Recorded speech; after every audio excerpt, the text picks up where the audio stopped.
Praise the Lord. Okay, ஆண்டவராக இயேசு கிறிஸ்து நாமத்தாலே இந்த சபை ஆராதனைக்கு ஆண்டவராக இயேசு கிறிஸ்து நாமத்தாலே இந்த சபை ஆராதனைக்கு வந்திருக்கிற உங்களுக்கு என்னுடைய அன்பின் வாழ்த்துக்கள். அல்லேலூயா. கர்த்தர் நல்லவர். Price God. பாருங்கள், மார்க்கு சுவிசேஷம் 9வது அதிகாரம் 23வது வசனத்தை நான் வாசிக்கிறேன்.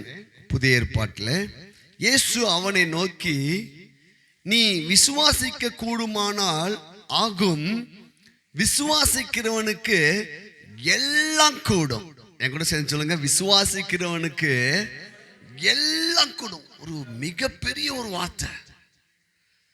தேவனால் எல்லாம் கூடும் சொன்னா ஓகே, பிரைஸ்லா. ஆனா இங்க வசனம் சொல்லுகிறது விசுவாசிக்கிறவனுக்கு எல்லாம். இப்ப ஆண்டவர் ஏற்றுக்கொண்டிருக்கிற நமக்கு என்ன பேர் தெரியுமா? விசுவாசிகள். நீ விசுவாசித்தா உன் வாழ்க்கையில எல்லா நன்மையும் கூடும். Praise God. தேவனால் எல்லாம் கூடும், விசுவாசிக்கிறவனுக்கு எல்லாம். அப்படின்னா அப்படி அந்த விசுவாசம் என்ன? விசுவாசிகள் நமக்கு பேர் உண்டு, ஆனால் வாட் இஸ் ஃபெய்த்? அந்த விசுவாசனா என்ன அப்படின்னு நம்ம இந்த நாளில் பார்க்க போகிறோம். இப்போ நமக்கு ஒரு வியாதி இருக்குன்னு வச்சுக்கோங்க. நம்ம சொல்றோம், சீக்கிரமா நான் சுகமாயிருவேன். அல்லேலூயா. இது நம்பிக்கை. அல்லேலூயா. Praise God. விசுவாசம் என்பது எதிர்காலத்தை குறித்து அல்ல, நிகழ்காலத்தை குறித்து. Present tense. பிரைஸ்லா.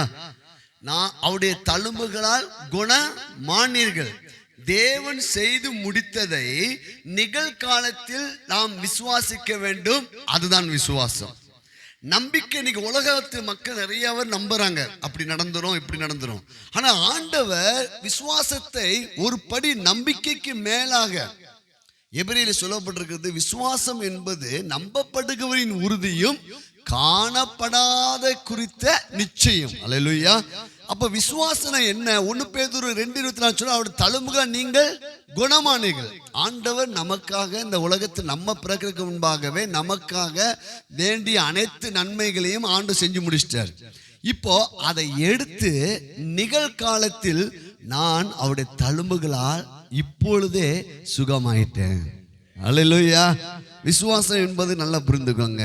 விசுவாசம் என்பது எதிர்காலத்தை குறித்தல்ல, தேவ வார்த்தை என்ன சொல்லுகிறதோ அதை நான் நிகழ்காலத்தில் இப்பொழுது நான் ஏற்றுக்கொள்கிறேன்.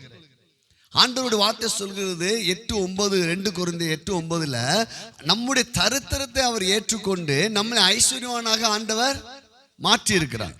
நம்ம இன்னைக்கு கடனில் இருக்கலாம், பணப்பிரச்சனை இருக்கலாம், ஆனா விசுவாசம் என்பது தேவ வார்த்தையை நிகழ்காலத்தில் அப்படியே நம்புவது. பிரைஸ்லா. இப்போ ஆண்டவர் சொல்றாரு, அவருடைய தழும்புல குணமானீர்கள். அப்படின்னா ஆமா ஆண்டவர், நீங்க கண்டிப்பா என்னை சுகமாக்குவீங்க. அது விசுவாசம் அல்ல. இப்பொழுதே நான் சுகமாகிவிட்டேன், அது விசுவாசம். நான் இப்பொழுதே ஐஸ்வர்யவானாக இருக்கிறேன், அது விசுவாசம். இந்த விசுவாசத்தை குறித்து தான் வேதாகமத்திலே பல காரியத்தை ஆண்டவர் போதிச்சுட்டே வர்றார். ஆண்டவருக்கு விசுவாசம் இல்லாமல் தேவனுக்கு பிரியமா இருப்பது கூடாத.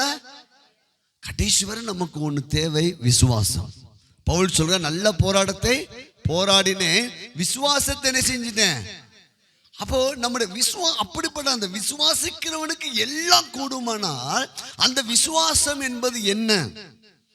ஒரு தடவை ஆண்டவர் இயேசு கிறிஸ்து சீசர்களோடு அவர் ஊழியம் செய்து கொண்டு வருகிறார். பாருங்கள், மார்க்கு சுவிசேஷம் 11ஆம் அதிகாரம். அப்பொழுது அவரோடு ஆண்டவர் பெத்தானியாவை விட்டு எருசலேமை நோக்கி வந்துட்டு இருக்காரு. அப்போ பார்த்தீங்கன்னா 11வது அதிகாரத்தில் ஒரு வசனத்தை நான் வாசிக்கிறேன். 12வது வசனம். மறுநாளிலே அவர்கள் பெத்தானியாவிலிருந்து புறப்பட்டு வருகையில் அவருக்கு பசி உண்டாயிற்று. எடுத்துங்க, மைக்க வச்சுக்கோ. பசி உண்டாயிற்று. அப்பொழுது இலை உள்ள ஒரு அத்திமரத்தை தூரத்தில் கண்டு அதில் எதாகிலும் அகப்படுமோ என்று பார்க்க வந்தார். அத்திப்பழ காலமா இராதபடியால் அவர் அதனிடத்தில் வந்தபோது அந்த இலைகள் அல்லாமல் வேறு ஒன்றையும் காணவில்லை. அப்பொழுது இயேசு அதை பார்த்து, இது முதல் ஒரு காலமும் ஒருவனும் உன்னிடத்தில் கனியை புசியாதிருக்க கடவன் என்றார். அதை அவருடைய சீஷர்கள் கேட்டார்கள். Praise God. இப்ப பாருங்க, ஒரு அத்திமரத்தை பார்க்கிறாரு, அவருக்கு பசி உண்டாயிட்டு, கிட்ட போறாரு, அந்த மரத்துல பழம் இல்லை.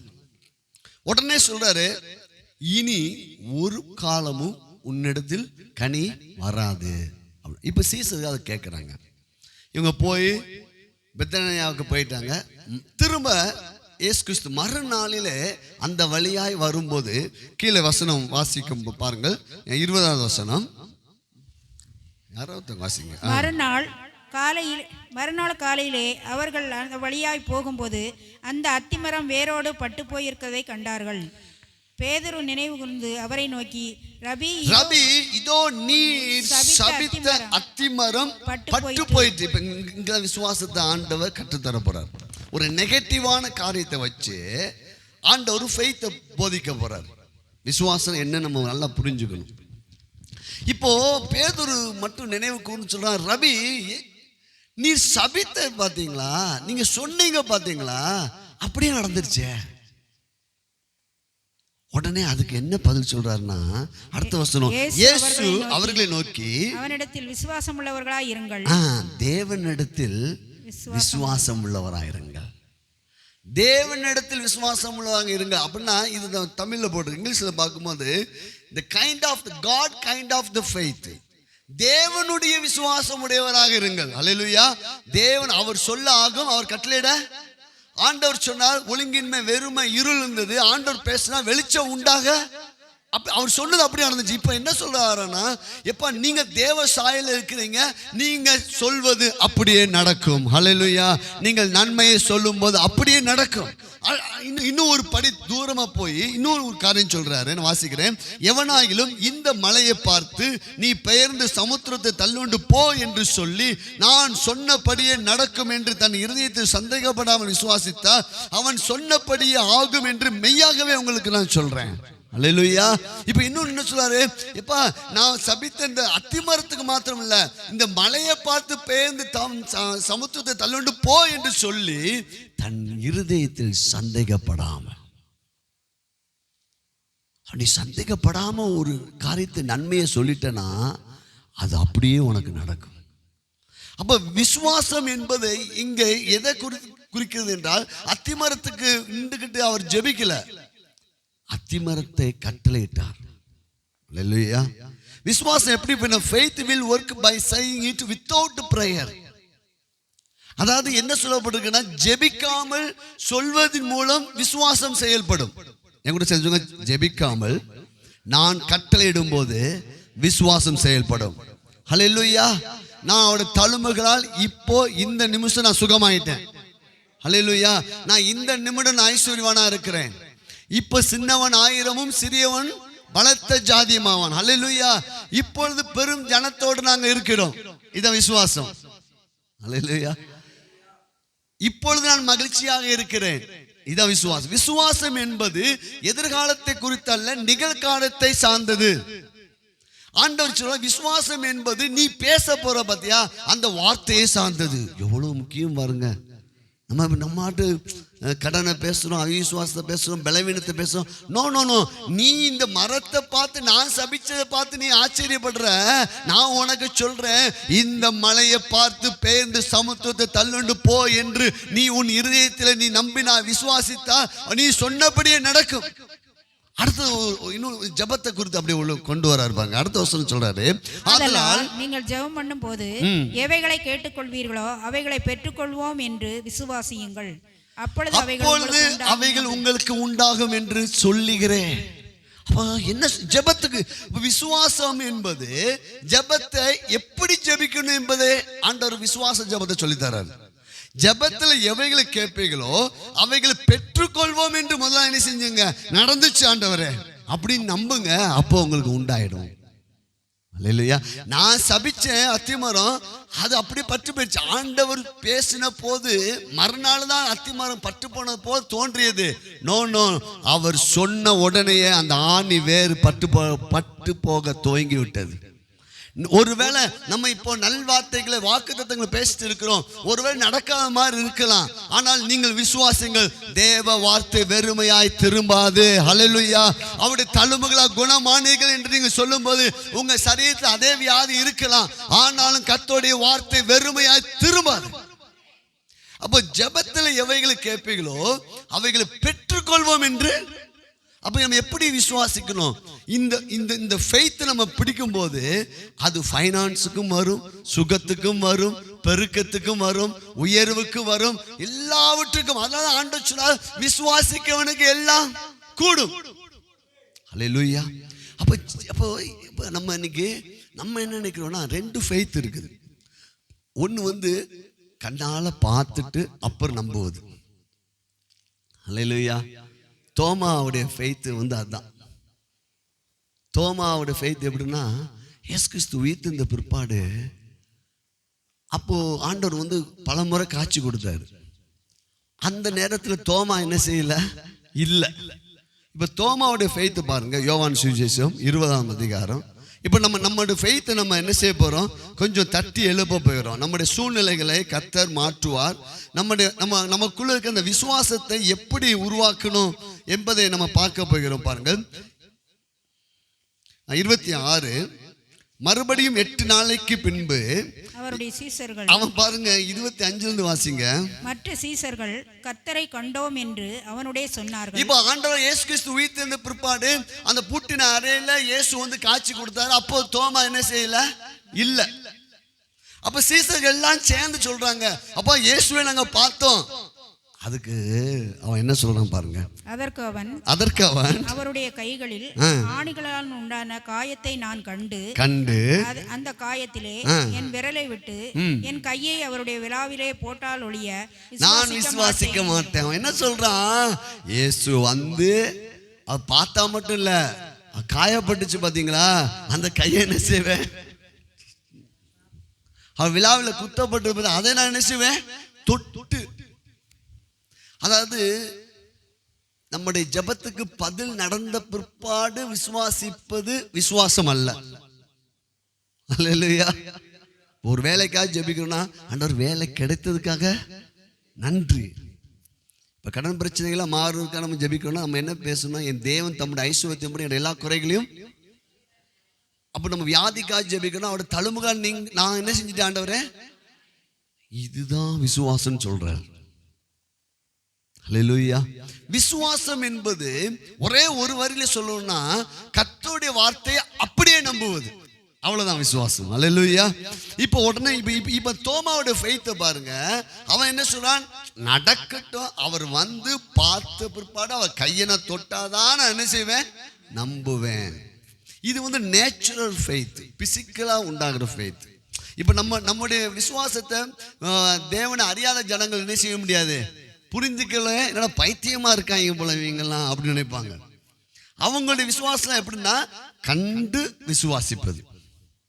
ஆனால் அது விசுவாசம் அல்லன்னு ஆண்டவர் சொல்றார்.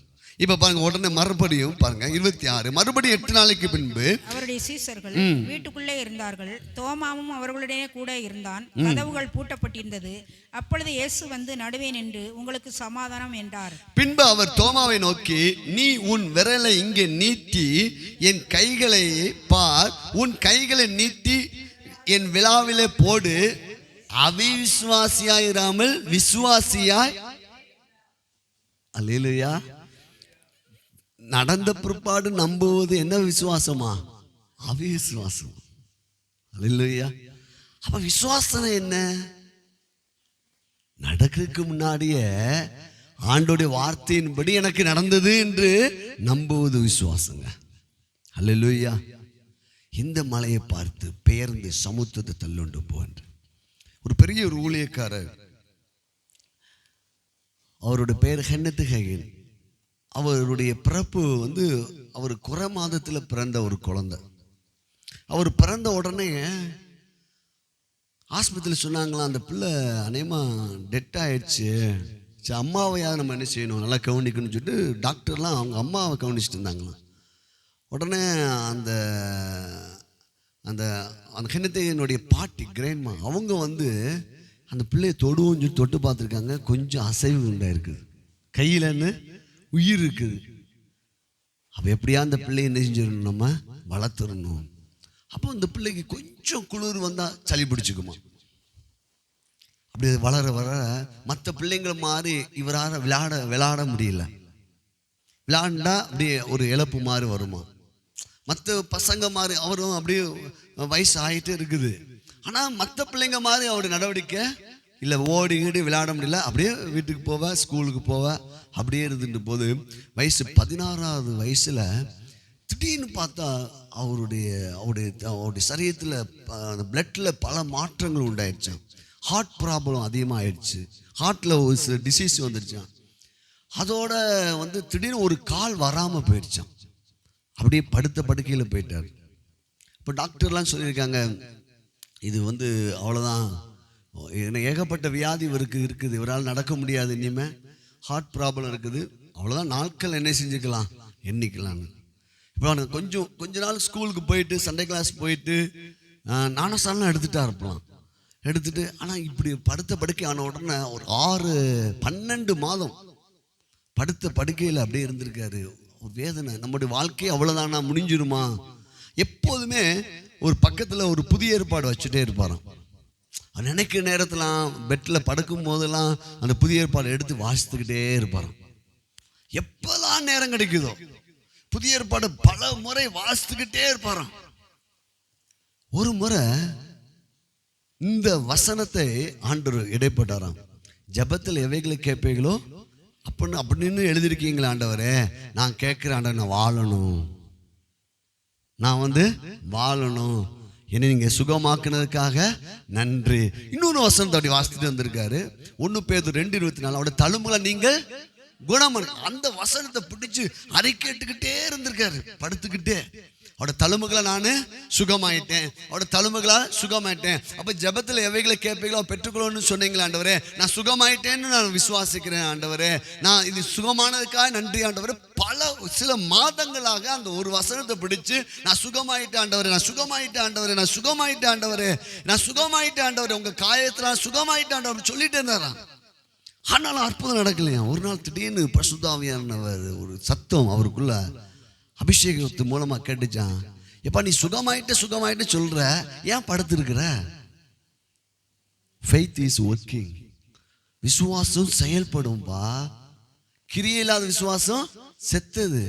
நீ சுகமாயிட்டு நம்புறியா? ஆமா ஆண்டவர், நான் சுகமாயிட்டு நம்புறேன் ஆண்டவரே. அப்ப எந்திரிச்சு நட அப்படின்னு ஒரு சத்தம் கேட்டுச்சான். அல்லேலூயா.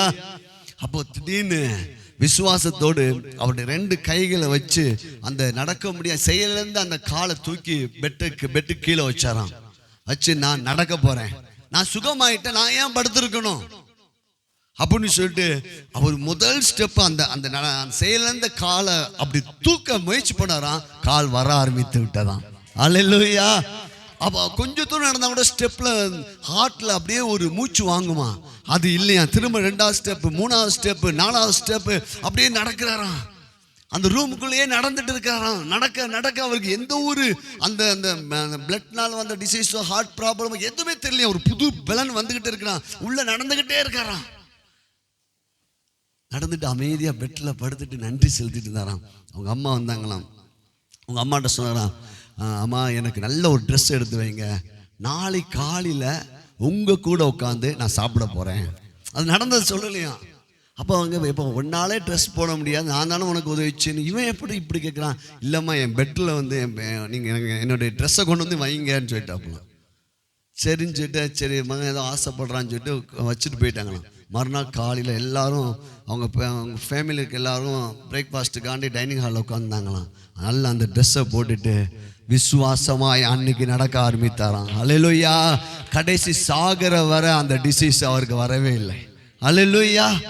அவருடைய தழும்புகளை நீங்கள் குணமானீர்கள். அப்போ தேவன் அவரை வல்லமையா எடுத்து பயன்படுத்த ஆரம்பிச்சார். Praise God. இன்னைக்கு நம்ம இந்த விசுவாசிக்கிறவனுக்கு என்ன செய்யுமா? எல்லாம் கூடும். நீ விசுவாசித்த தேவனுடைய மகிமையை அப்போ விசுவாசம் என்பது என்ன என்பதை நம்ம இன்னும் கொஞ்சம் ஆழமாய் கற்றுக்கிட்டோமானா நம்ம கிறிஸ்து நமக்காய் செய்து முடித்த கிரியைகள் மேலே நாம் நம்பிக்கை வைக்க முடியும். சொன்னாங்களாம் 16 வயசுல நீ இறந்து போயிடுவேன்னு சொன்ன அவங்க கென்னத்துக்கு 88 வயசுக்கு மேலே சூப்பராய் வாழ்ந்து தன் ஓட்டத்தை முடித்தார். அல்லேலூயா. சொல்லுங்க, விசுவாசிக்கிறவனுக்கு எல்லாம் கூடும். தேவ வார்த்தை மேல நான் விசுவாசத்தை வைக்கும் போது அந்த வார்த்தை என் வாழ்க்கையில செயல்படும். அப்ப விசுவாசம் என்பது என்ன என்பது ஆண்டவர் சொல்றாரு, நீ பேசுவதுதான்பா விசுவாசம். அல்லேலூயா. பாருங்க, மார்க்கு சுவிசேஷத்துல ஒரு சம்பவத்தை பார்க்க போறோம். பாருங்க, நீங்க நம்ம இந்த போன வாரம் எபேசியர் வாசித்தீங்க. இந்த வாரத்துல நீங்க மார்க்கு சுவிசேஷத்தை வாசிங்க. 16 அதிகாரம் தான் இருக்கிறது. பாருங்க, மார்க்கு சுவிசேஷத்துல 1வது அதிகாரத்தை எடுத்துக்கொள்ளுங்கள். இப்ப பாருங்க, விசுவாசம் எப்படி செயல்படுகிறது என்றால் விசுவாசம் பேசுவது மூலமாக செயல்படுகிறது என்பதை இங்க பார்க்க முடிகிறது. இங்க ஆண்டவர் ஜெப ஆலயத்துக்கு கடந்து செல்கிறார். அங்க பிசாசு பிடித்த ஒருவன் இருக்கிறான். இப்போ அந்த பிசாசை பார்த்து ஆண்டவர் எப்படி பேசுகிறார் பாருங்கள். 25 பாருங்கள். அதற்கு இயேசு, நீ பேசாமல் இவனை விட்டு புறப்பட்டு போ என்று அதட்டினார். அல்லேலூயா. நீ பேசாம இவனை விட்டு புறப்பட்டு, உடனே அந்த அசுத்த ஆவி அவனை அலக்களித்து மிகுந்த சத்தமிட்டு அவனை விட்டு போய்விட்டது. அல்லேலூயா. பாருங்கள், வியாதிக்கும் பலவீனத்துக்கும் பிரச்சனைக்கும் பிசாசு காரணமா இருக்கலாம். இப்போ ஆண்டவர் சொல்ல, என் நாமத்தால் பிசாசுகள் நீங்க என்ன செய்யுங்க? துரத்துவீர்கள். இப்போ உங்க வலது கருத்தை உங்க தலைமை வச்சுருங்க. இப்போ நீங்க பேச போறீங்க. ஜெபிக்க போறீங்களா, பேச போறீங்களா? அப்ப விசுவாசம் என்பது ஜெபிப்பது இல்லை. ஜெபிப்பது என்ன? ஆண்டவரே என்னை குணமாக்குங்க, ஆண்டவரே என்னை விடுதலையாக்குங்க. ஆண்டவர் விசுவாசம் என்பது நீ பேசணும்னு சொல்றாரு. அல்லேலூயா. இப்ப சொல்லுங்க, இயேசுவின் நாமத்தினால என் தலை முதல் பாத வரை நான் இயேசுவின் காயங்களால் நான் ஏற்கனவே சுகமா இருக்கிறேன். இயேசுவின் நாமத்தினால எல்லா பலவீனத்தின் ஆவிகள், எல்லா சோர்வின் ஆவிகள் என் சரீரத்தை விட்டு, என் மனதை விட்டு நீங்கி போ என்று இயேசுவின் நாமத்தில் நான் கட்டளையிடுகிறேன். கைகளை தட்டுங்க. ஹல்லேலூயா. நீங்கள் பேசுவதுதான் விசுவாசம். நீங்கள் பேசுகிற நல் வார்த்தை தான் விசுவாசம். அதில் தான் மரணமும் ஜீவனும். அல்லேலூயா. நீங்கள் பேசும்போது உங்க வார்த்தைகள் சிருஷ்டிக்கப்படுகிறது. ஆண்டவர் ஒழுங்கின்மை, வெறுமை, இருள் இருந்தது. அதை குறித்து ஆண்டவர் ஒரு வார்த்தையும் பேசவில்லை. ஆண்டவர் என்ன பேசினார்னா, எதை விரும்பினாரோ அதை பேசினார். வெளிச்சம் உண்டாக்குறது. நீங்க சொல்லுங்க, நான் எதை விரும்புகிறேனோ என் வாழ்க்கையில, என் குடும்பத்துல, எங்கள் பிள்ளைங்களோட வாழ்க்கையில நான் நன்மையை விரும்புகிறேன், நன்மையை பேசுவேன். நான் பேசும்போது அந்த நன்மை எனக்கு இயேசுவின் நாமத்தால நடக்கும். இப்ப குஷ்டரோகி ஒருவன் இயேசு இடத்துல வருகிறான். அவன் பாத்தீங்கன்னா அந்த அதிகாரத்துல பாத்தீங்கன்னா 1ஆம் அதிகாரத்துல இயேசு அவன் குஷ்டரோகி ஒருவன் அவர் இடத்துல அவர் முன்பாக முழங்கால் படிட்டு, உமக்கு சித்தமானால் என்னை சுத்தமாக்க உம்மால் ஆகும் என்று வேண்டிக் கொண்டான். கவனிங்கள், இயேசு மனதுருகி கையை நீட்டி அவனை தொட்டு, எனக்கு சித்தம் உண்டு, சுத்தமாகு என்றார். இப்படி அவர் சொன்ன உடனே, அல்லேலூயா. இப்ப குஷ்டரோகி வந்துட்டான். நம்மலாம் என்ன நினைப்போம்? ஆண்டவரே, இது உலகத்திலே தீராத வியாதி இயேசுவே, எப்படியாவது இந்த வியாதியை என்ன செய்யுங்க ஆண்டவரே, குணமாக. விசுவாசம் என்பது ஜெபிப்பது அல்ல. விசுவாசம் என்பது நீ பேசுவது, கட்டளையிடுவது. இப்போ இயேசு மனதுருகினார், அவனை தொட்டார். ஆனா ஒன்று அவர் சொன்னார் பாருங்க, என்ன சொன்னார்னா, சுத்தமாகு என்று சொன்னார். இயேசு இப்படி அவர் சொன்ன உடனே, சொல்லுங்க, இயேசுவின் நாமத்தால இன்று முதல் நான் நன்மையை, சுகத்தை, வெற்றியை, ஆசீர்வாதத்தை சொன்ன உடனே அது செயல்பட ஆரம்பிக்கும். அல்லேலூயா. இப்படி அவர் சொன்ன உடனே குஷ்டரோகம் அவனை விட்டு என்ன செஞ்சிருச்சு? நீங்கிட்டு. அல்லேலூயா. அப்ப விசுவாசம் என்பது நான் கட்டளையிடுவது. அல்லேலூயா. விசுவாசம் என்பது என்னது? நான் என் வாயினால தேவ வார்த்தையை பேசுவது. பாருங்க, இயேசு கிறிஸ்து ஒரு நாள் ஒரு வீட்டில் இருக்கிறார். கூட்டம் அலமோதுது. உடனே திமிர்வாதக்காரனை கொண்டு வராங்க. நடக்க முடியாதவன், கை கால் செயலக்கப்பட்டவன். அப்போ அவங்ககிட்ட எப்படி ஆண்டவர் பேசுறார் பார்த்தீங்கன்னா, பாருங்கள் 11ஆம் வசனம் 2:11 வாசிக்கிறேன் நான். நீ எழுந்து உன் படுக்கை எடுத்துக்கொண்டு உன் வீட்டுக்கு போ என்று உனக்கு சொல்லுகிறேன். அல்லேலூயா. இயேசுவின் நாமத்தினால சொல்லுங்க, இயேசுவின் நாமத்தில் உங்க சரீரத்தில் இருக்கிற எல்லா பலவீனத்தை பார்த்து பேசுங்கள். இயேசுவின் நாமத்தினால என் முழங்கால்கள், என் எலும்புகள், என் நரம்புகள் எல்லாம் இயேசுவின் நாமத்தில் இன்று முதல் சுகமாயிருப்பதாக. நீ உன் வீட்டுக்கு போ, நீ எழுந்து உன் படுக்கையை எடுத்துக்கொண்டு உன் வீட்டுக்கு போ என்று உனக்கு நான் என்ன செய்றேன் சொல்லுகிறேன். இப்படி சொன்ன உடனே அல்லேலூயா, விசுவாசிக்கிறவனுக்கு எல்லாம். அப்ப இயேசு கிறிஸ்து எப்படி விசுவாசத்தை அப்ளை பண்றாருன்னா, அவர் வார்த்தையை கொண்டு விசுவாசத்தை செயல்படுத்துகிறார். அல்லேலூயா. இன்னொன்று அதே அதிகாரத்தில் மார்க்கு சுவிசேஷம் 4வது அதிகாரத்தில் ஒரு சம்பவத்தை சொல்லுறாரு பாருங்க. இயேசு கிறிஸ்துவும் அவருடைய சீசர்களும் படகுல போயிட்டு இருக்காங்க. அப்போ பார்த்தீங்கன்னா 34:37 நான் வாசிக்கிறேன். அப்பொழுது பலத்த சுழற்காற்று உண்டாகி படகு நிரம்பத்தக்கதாக அலைகள் அது மேல் மோதிட்டு கப்பலின் பின்னியத்தில் அவர் தலையணையை வைத்து நித்திரையா இருந்தார். அவர்கள் அவரை எழுப்பி, போதகரே, நாங்கள் மடிந்து போகிறது உமக்கு கவலை இல்லையா என்றார்கள். அல்லேலூயா. படகுல நமக்கு தெரிஞ்ச ஒரு சம்பவம் தான். இப்போ உடனே சொல்றாங்க, ஆண்டவரே, நாங்க மடிந்து போகிறது குறித்து உமக்கு கவலை இல்லையான்னு சொன்ன உடனே பார்த்தீங்கன்னா அவர் எழுந்து காற்றை அதட்டி கடலை பார்த்து, எறையாதே, அமைதியா இரு என்றார். அப்பொழுது காற்று நின்று போய் மிகுந்த அமைதல் உண்டாயிற்று. அல்லேலூயா. பாருங்கள், வார்த்தை பிசாசை விரட்டும். ஏன் நம்ம இரவு பகல் வாசனத்தை படிக்கணும் புரிஞ்சுங்க. வார்த்தை சுகத்தை கொண்டு வரும். வார்த்தை இயற்கையை மேற்கொள்ளும். ஏனென்றால் உலகங்கள் தேவனுடைய வார்த்தையால தான் உண்டாக்கப்பட்டிருக்குது. அதனால இந்த வார்த்தை இரவு பகல் வேதத்தை தியானிக்கிற மனுஷன் பாக்கியவான். வார்த்தை அவ்வளவு முக்கியம். இந்த வார்த்தைக்கு நம்ம நேரம் கொடுப்பது அதிகம் முக்கியம். இப்ப நம்முடைய விசுவாசம் எப்பதான் வரும் தெரியுமா? இந்த வசனத்தை கேட்க கேட்க தான் விசுவாசம் வரும். விசுவாசம் கேள்வினால் வரும், கேள்வி தேவனுடைய வசனத்தினால. பாருங்க, இப்போ அவர் எழுந்து காற்றையும் பார்த்து கடலையும் பார்த்து, எறையாத அமைதியா. அப்ப நம்முடைய சூழ்நிலையை பார்த்து நம்ம பயப்படக்கூடாது, நம்ம பேசணும். அல்லேலூயா. பிரச்சனையை பார்த்து, போராட்டத்தை பார்த்து, கண்ணீரை பார்த்து, வேதனையை பார்த்து, பற்றாக்குறைகளை பார்த்து நாம என்னதான் செய்ய வேண்டும்?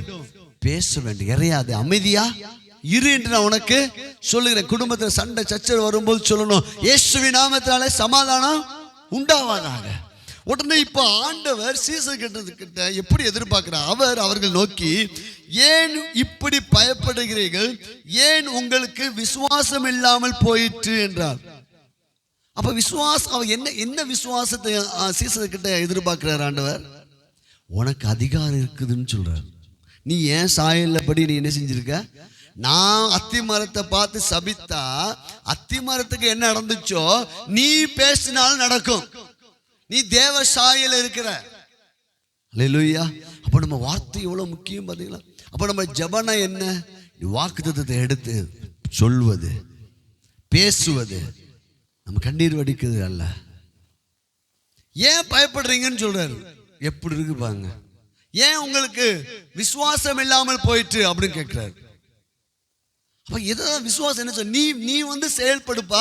நீ உனக்கு எதிராக வருகிற பிரச்சனைகளை, உனக்கு எதிராக வருகிற சூழ்நிலைகளை, உன் சரீரத்துக்கு எதிராக வருகிற வியாதிகளை, காரியங்களை நீ வந்து என்ன செய்ய? பேசி மாற்றி அமைன்னு சொல்றாரு. அல்லேலூயா. எவ்வளவு பெரிய அதிகாரத்தை கொடுத்துருக்காரு பாருங்க ஆண்டவர் நமக்கு. Praise the Lord. அப்ப விசுவாசிக்கவனுக்கு எல்லாம் தேவனால் எல்லாம். அப்போ நம்ம விசுவாசத்தை நம்ம கற்றுக்கொள்ள போகிறோம். நம்ம சூழ்நிலைகள் மாறப்போகிறது. அல்லேலூயா. இப்ப பாருங்க, இந்த ஆபிரகாமுடைய வாழ்க்கையில விசுவாசத்தை எப்படி ஆபிரகாமுக்கு படிப்படியாய் கற்றுத்தருகிறார் பாருங்கள். ஆதியாகமம் புஸ்தகம் 17வது அதிகாரம். ஆதியாகமம் புஸ்தகம் 17ஆம் அதிகாரம். இப்ப விசுவாசம் என்பது நிகழ்காலத்திலே அது நடந்ததாக நாம் விசுவாசிக்க வேண்டும். ஆதியாகமம் 17வது அதிகாரத்தில் ஆண்டவர் எல் ஷடாய் தேவனாக, சர்வ வல்லமையுள்ள தேவனாக ஆபிரகாமுக்கு ஆண்டவர் தரிசனமாகி ஆபிரகாமோட ஒரு உடன்படிக்கை பண்ணுகிறார். உடன்படிக்கை பண்ணி இப்போது அவனுடைய பெயரை ஆண்டவர் மாற்றுகிறார். ஏன் அப்படி செஞ்சார் அப்படின்னு பார்க்க போறோம். முதலாவது அவனுடைய பெயர் வந்து ஆபிராம். ஆபிராம் அப்படின்னா உயர்ந்த தகப்பன். இப்ப ஆண்டவர் சொல்றாரு 3வது வசனம், நான் உனக்கும் எனக்கும் நடுவாக என் உடன்படிக்கை ஏற்படுத்தி உன்னை மிகவும் திரளாய் பெருக பண்ணுவேன் அப்படின்னு சொல்லிட்டு பாத்தீங்கன்னா 5வது வசனம், இனி உன் பெயர் ஆபிராம் எனப்படாமல் நான் உன்னை திரளான ஜாதிகளுக்கு தகப்பனாக ஏற்படுத்தினபடியால் உன் பெயர் ஆபிரகாம் எனப்படும். இப்போ முதல்ல பெயரை மாத்துறார். பெயரை மாற்றும் போது இப்போ உங்க பேர் என்னன்னு சொல்லுவோம், நம்ம பேரை சொல்லுவோமா சொல்ல மாட்டோமா? இப்போ அவன் சொல்றான், நான் ஜாதிகளுக்கு, அவனுக்கு ஒரு குழந்தை கூட. விசுவாசம் எப்படி செயல்படும்? விசுவாசம் என்பது எதிர்மறையான சூழ்நிலையில் நீங்கள் கர்த்தரை நம்பணும். அல்லேலூயா, அல்லேலூயா. நமக்கு ஆண்டவர் கொடுக்குற வாக்குத்தத்தங்கள், ஆண்டவர் நம்மோடு இடைப்படுற காரியத்துக்கும் நம்முடைய சூழ்நிலைக்கும் சம்பந்தமே. இவனுக்கு வயசு 99 வயசு ஆயிடுச்சு. 99 வயசுல நின்றுக்கிட்டு ஆண்டவர் சொல்றாரு, எப்பா நீ தான்ப்பா ஜாதிகளுக்கு தகப்பனா நீ மாற போற. இது என்ன ஏதோ 2 பிள்ளைய கொடுப்பேன்னு சொன்னா கூட போற. அவன் கேட்டது ஒரு பிள்ளை தான். ஒரு பிள்ளை கொடுப்பேன்னு சொன்னா கூட நம்புவதற்கு கொஞ்சம் ஏது, அதான் நம்புவதற்கு ஏதுவில்லாத இருந்தும் அவன் நம்பிக்கையோடு ஏற்றுக்கொண்டான் என்று ரோமர்ல போட்டிருக்குது. அல்லேலூயா. ஆபிரகாமுடைய விசுவாசத்தை, ஆபிரகாமுடைய சந்ததியா நம்ம இருக்கிறோம். இப்ப பாருங்க எப்படி இருக்கு பாருங்க. 99 அவனுடைய அனைத்து ஜீவன்களும் குழந்தை பெற்றெடுக்கக்கூடிய எந்த பலனும் அவனுக்கு கிடையாது. இப்ப ஆண்டவர் அவனோடு இடைப்பட்டு இருக்கார். அல்லேலூயா. நம்ம ஜீரோவா ஆகும்போது அவர் நம்முடைய வாழ்க்கையில ஹீரோவா வருவார். அல்லேலூயா. நம்மளால ஒண்ணும் முடியல ஆண்டவரே. இப்ப நம்ம வாழ்க்கையில ஆபிரகாம் வாழ்க்கை ஒண்ணும் முடியல. இப்ப சொல்றாரு, உன் பெயர் இனிமே ஆபிரகாம். இன்னைக்கு பாருங்க நடந்துச்சா இல்லையா? யூதர்களுக்கு தகப்பன் ஆபிரகாம், இஸ்லாமின் மதத்துக்கு தகப்பன் யாரு? ஆபிரகாம். கிறிஸ்தவமாகி நமக்கு தகப்பன் யாரு? இன்னைக்கு ஜாதிகளுக்கு கர்த்தர் தகப்பனாக. ஆனால் அப்படி ஆண்டவர் ஆபிரகாமோடு பேசும்போது அது நடக்கக்கூடிய ஒரு துளி கூட சாத்தியக்கூறு இல்லை. விசுவாசம் என்பது கண்ணால் பார்க்கறதல்ல, அவருடைய வார்த்தையை அப்படியே நம்புது. அல்லேலூயா. இப்ப பாருங்க, அவனை ஆபிரகாம்னு சொல்லி பேரை மாத்திட்டு ஃபர்ஸ்ட் அவன் அந்த பேரை சொல்லி கூப்பிட்டது யார் தெரியுமா? ஆண்டவர். அல்லேலூயா. பாருங்க அதே அதிகாரத்தில் பாருங்க, பாருங்கள் 8வது வசனம் 9வது வசனம். பின்னும் தேவன் அதுக்கு முன்னாடி வசனங்களை நீங்க பாத்தீங்கன்னா ஆபிராம்னு வந்திருக்கும். இப்ப பேரை வைத்தவ இப்ப வேத வசனம் சொல்லுது, பின்னும் தேவன் ஆபிரகாமை நோக்கி அப்படின்னு இங்க இருந்து வரும். அல்லேலூயா. இப்ப ஆண்டவர் நம்மளை பார்த்து என்ன சொல்ற? நீ நீதிமான், நீ ஐஸ்வர்யவான். அல்லேலூயா. நீ ஆபிரகாமுடைய சந்ததி, நீ ஆபிரகாமை போல. பேரை வைத்தவர் முதலாவது அவரே நம்மளை அழைக்கிறார். அல்லேலூயா. நாம் இன்னைக்கு அவருடைய பிள்ளையாக இருக்கிறோம். நம்ம பாவிகள் அல்ல, அவருடைய சொந்த பிள்ளையாக. அப்ப இன்னைக்கு நமக்கு புதிய உடன்படிக்கையின் மூலமா நம்ம கூட ஆண்டவர் தம்முடைய ரத்தத்தினால ஒரு உடன்படிக்கை பண்ணிருக்கார். அந்த உடன்படிக்கை என்ன சொல்லுது தெரியுமா? நம் பாவியா இந்த நம்மை நீதிமான் என்று சொல்லுகிறது. அல்லேலூயா. நம்ம தரித்திரா இருக்கிற நம்மை ஐஸ்வர்யவான் என்று அந்த உடன்படிக்கை சொல்கிறது. நம்ம பாருங்க, நம்ம புறஜாதியா இருந்த நம்மை ஆபிரகாமுடைய சந்ததி, நீங்க ஆபிரகாமோட கூட ஆஸ்வதிக்கப்பட்டிருக்கிறீர்கள் என்று சொல்லுகிறது. அல்லேலூயா. அப்ப தேவன் நம்மை குறித்து சொன்ன வாக்குத்தத்தங்களை ஆண்டவரே சொல்றாரு. அவனுக்கு பேரை வச்சுட்டு ஆபிரகாம் அப்படின்னு சொல்லி கூப்பிடுறாரு. அல்லேலூயா. திரும்ப பாருங்க அவனுக்கு எப்படி இருக்கும் பாருங்க. அவன் போய் சொல்லியிருப்பான், அவன் ஏற்கனவே மிகப்பெரிய ஐஸ்வர்யவான், 318 குடும்பங்கள் இருக்கிறாங்க, வேலைக்காரங்க இருக்காங்க. அவங்க எல்லாத்தையும் கூப்பிட்டு சொல்லியிருப்பான், இனிமே என்னுடைய பெயர் ஆபிராம் அல்ல ஆபிரகாம். அல்லேலூயா. ஐயா முதலாளி, ஐயா ஆபிரகாம்னு என்னையா அர்த்தம் அப்படின்னு கேட்டிருப்பாங்களா? கேட்டிருக்க மாட்டாங்களா? 99 வயசு அவன் சொல்லுவான், நான் எல்லா ஜாதிகளுக்கு தகப்பனாய் மாறப்போகிறேன். ஓ நட்சத்திரங்கள் போல் பிள்ளைகள் எனக்கு பிறக்க போகிறார்கள், மணலத்தனையா பிள்ளைகள் பிறக்க போகிறார்கள் அப்படின்னு சொன்னா அவங்கள என்ன செஞ்சிருப்பாங்க? சாராள பார்த்தா அது கிளவி, என்ன இந்த 2க்கு லூசு பிடிச்சிருச்சா? அல்லேலூயா. இப்ப நம்ம பேசிட்டு இருக்கிறோம், சின்னவன் 1000 சிறியவன் நீயும் அநேக ஜாதிகளுக்கு. அல்லேலூயா. இப்போ ஒருவேளை தேவ வார்த்தை என்பது சூழ்நிலை சார்ந்த அல்ல, சூழ்நிலைக்கு மேலாக தேவனுடைய வார்த்தையை நாம் நம்பும் போது அந்த தேவ வார்த்தை நம்முடைய வாழ்க்கை நிச்சயமாய் நிறைவேறும். அல்லேலூயா. அன்னைக்கு ஒருவேளை ஆபிரகாமை கேலி கிண்டல் செஞ்சிருக்கலாம், ஆனா ஒரு நாட்கள் வர வர பார்த்த போது இந்த வார்த்தையின்படியே இன்னைக்கு நம்ம ஆபிரகாமை பத்தி நினைச்சிட்டு இருக்கிறோம். அல்லேலூயா. உன் பேரை ஆண்டவர் பெருமைப்படுத்துவா. அல்லேலூயா. அப்ப விசுவாசம் என்பது ஒரு இந்த நாளில் நம்ம தொடர்ச்சியாக நம்ம தியானிக்கலாம். விசுவாசம் என்பது என்னன்னா பிரசன்ட், நிகழ்காலத்தில் அது நடந்ததாக நீங்கள் நம்பி பேசணும். அல்லேலூயா. இப்போ கடன் பிரச்சனை இருக்கிறோம், பற்றாக்குறை இருக்கிறோம், வியாதியில் இருக்கிறோம், குடும்பத்தில் சந்தோஷம் இல்லை, நம்ம எப்படி பேசணும் தெரியுமா? ஆண்டவரே என்னை மகிழ்ச்சியாக எனக்கு வைத்திருப்பதற்காக நன்றி. உங்கள் தழும்புகளாம் என்னை சுகமாக்கிட்டீங்க ஆண்டவரே, அதுக்காக நன்றி. என்னை ஐஸ்வர்யவானா நீங்கள் மாற்றினதுக்காக உமக்கு. வேத வசனத்தை நமக்காய் கிறிஸ்து சிலுவையில் செஞ்சு முடித்த காரியத்தை நாம் நிகழ்காலத்துக்கு கொண்டு வந்து ஆமேன் என்று சொல்லணும். அல்லேலூயா. அந்த வாக்குத்தத்த பண்ணதை நிறைவேற்ற வல்லவராக இருக்க என்று முழு நம்பிக்கையோடு ஆபிரகாம் விசுவாசித்து கர்த்தரை நன்றி செலுத்த ஆரம்பிச்சானா. சுகமானதுக்காக நன்றி. வாதி உன் கூடாரத்தை உன்னிடத்துக்கு சகல வியாதி அவர் குணமாக்குவா. ஆண்டவரே எனக்கு குணமாக்குனதுக்காக நன்றி ஆண்டவரே. நான் பசுமையும் புஷ்டியாக இருப்பேன் ஆண்டவரே, அதுக்காக ஆமே. நிகழ்காலத்திலே நீங்கள் அதை உணர வேண்டும். ஆபிரகாம் கிட்ட ஆண்டவர் பேசின போது ஆபிரகாம் அப்படியே உணர்ந்தான். வேத பண்டிதருக்கு சொல்றாங்க, அந்த நட்சத்திரங்கள்லாம் ஆபிரகாம் பார்க்கும்போது அது குழந்தைகளா இருந்துச்சான். அல்லேலூயா. பிரைஸ். அன்னைக்கு ஆபிரகாம் நம்மளையும் சேர்த்தான் பார்த்துருப்பாப்ப. உன் சந்ததிக்குள் அப்படின்னு அந்த சந்ததியெல்லாம் கிறிஸ்து வருகிறார்.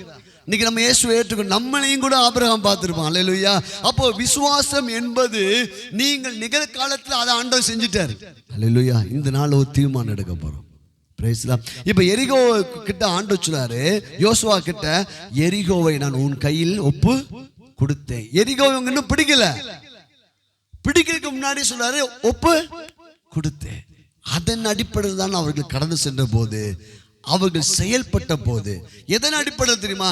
ஆண்டவர் கிறிஸ்துவுக்குள் எப்போதும் ஆண்டவர் என்னை வெற்றி சிறக்க பண்ணிட்டா, நான் வெற்றி பெற்றவன், நான் தோற்று போனவன் அல்ல.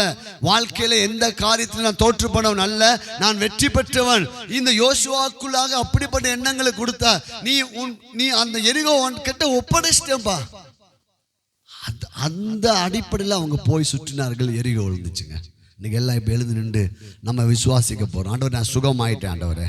உங்களுக்கு எவ்வளோ கடன் இருக்குதோ ஆண்டவர் பார்த்து சொல்லுங்க, அந்த கடன்லேருந்து நான் வெளியே வந்துட்டேன் ஆண்டவரே.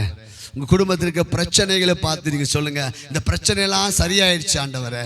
ஜெபத்தில் எவைகளை கேட்பீங்களோ அவைகளை பெற்றுக்கொள்ளும் என்று விசுவாசிங்கள், அப்பொழுது அவை உங்களுக்கு என்ன செய்யும்? உண்டாகும். விசுவாசிக்கவனுக்கு எல்லாம் கூட. அப்ப விசுவாசம் எப்போ வரும்? வசனத்தை படிச்சுட்டே இருக்கும்போது விசுவாசம் வரும். வசனத்தை கேட்டுக்கிட்டே இருக்கும்போது விசுவாசம் வரும். நீங்கள் இப்போ விசுவாசம் என்பது இன்னைக்கு நம்ம கற்றுக்கொண்டது பேசுவது. அல்லேலூயா. நீங்க இப்போ வாயை திறந்து கொஞ்சம் ஸ்தோத்திரம் பண்ணி பேச போங்க. நான் போகையிலையும் மறுகையிலையும் ஆஸ்வதிக்கப்பட்டிருக்கிறேன். அப்ப என்னுடைய வீடு ஆஸ்வதிக்கப்படும். அல்லேலூயா. ஹல்லேலூயா. கிறிஸ்துவுக்குள் எப்போதும் ஆண்டவரை வெற்றி சிறக்க பண்ணுகிறார். ஹல்லேலூயா. ரேகா பாலா கர்த்தரை மேன்மையாக வைப்பா.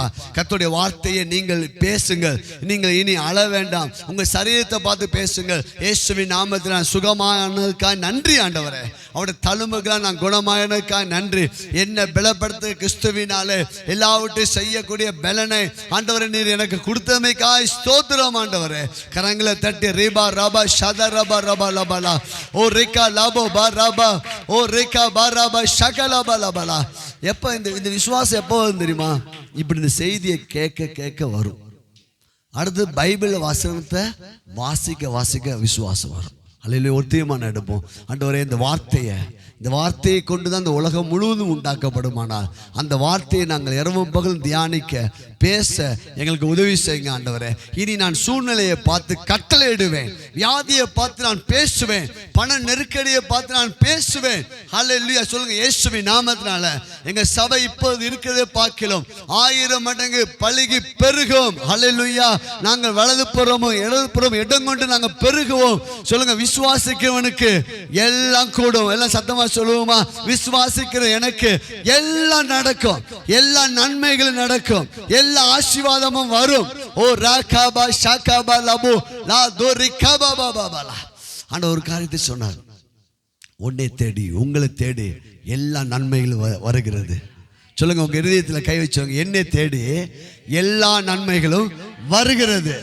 ஆண்டவர் சொன்னார், உன் விசுவாசத்தை படி உனக்கு ஆக்கணும். அல்லேலூயா. சொல்லுங்க, என்னை தேடி எல்லா நன்மைகளும் வருகிறது.